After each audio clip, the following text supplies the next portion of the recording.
राहुल गांधी ने संविधान दिवस मौके पर कहा कि संविधान सत्य और अहिंसा का किताब वो हिंसा की इजाजत नहीं देता। संविधान अहिंसा का रास्ता दिखाता है। इस मौके पर उन्होंने जाति जनगणना पर भी बात कही। उन्होंने कहा कि हम जिस राज्य में रहेंगे वहां जाति जनगणना करवाएंगे। हालांकि वो सिर्फ यहीं पर नहीं रुके, उन्होंने दलितों और पिछड़ों के लिए भी कई सारी बात कही। उन्होंने कहा कि आजकल का युवा इंजीनियर बनना चाहता है, कोई मीडिया में जाना चाहता है, हालांकि उनके पास कोई मौका नहीं रहता। आजकल मीडिया के फील्ड में कोई भी पिछड़ा जाति का नहीं है, चाहे वो एंकर हो या मालिक, वहां भी उनकी भागीदारी न के बराबर है। हैरानी की बात ये रही कि राहुल गांधी के संबोधन के शुरुआत में ही उनका माइक बंद हो गया, जिसके बाद उनके समर्थकों ने हंगामा शुरू कर दिया और नारे लगाने लग गए।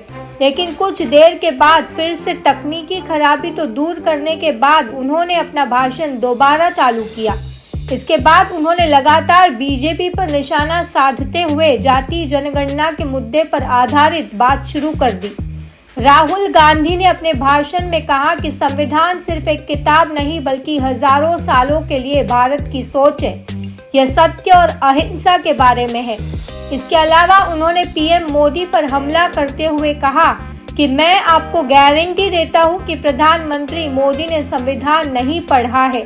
अगर उन्होंने पढ़ा होता तो वह काम नहीं करते जो वह रोजाना करते हैं। लोकसभा में नेता प्रतिपक्ष राहुल गांधी और राज्यसभा में विपक्ष के नेता मल्लिकार्जुन खड़गे ने दोनों सदनों में संविधान पर चर्चा का आग्रह किया।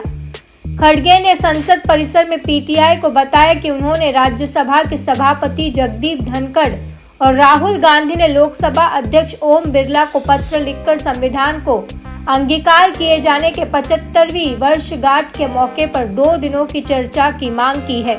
उनका कहना था, हमने आग्रह किया है कि दोनों सदनों में संविधान पर 2 दिनों पर चर्चा की जाए ताकि संविधान की अच्छी चीजें बताई जा सके और आज जो गलत हो रहा है उसके बारे में भी लोगों को समझाया जा सके।